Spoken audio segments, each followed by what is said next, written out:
มีเนาะนี่เนาะคือตัวนี้อ้ายเพิ่นได้ปลานิลตัวใหญ่เนาะประมาณครึ่งโลแล้วเนาะปลาตัวนี้เพิ่นงมจับเอาก่อนเนาะผู้งมก็งมผู้เก็บหอยก็เก็บไปแล้วก็ดูดออกเนาะมันเป็นบรรยากาศที่ว่า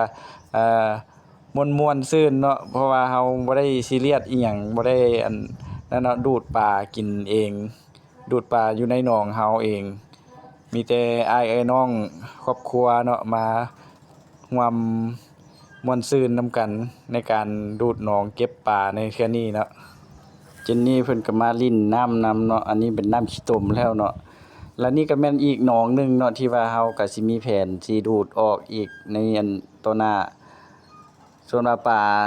มันแห้งลงมาหน่อยหนึงเราก็สิเห็นได้ปลาเนาะปลาดุกก็มีแต่ไซซ์ใหญ่ๆเนาะมีแต่ตัวอ่าวใหญ่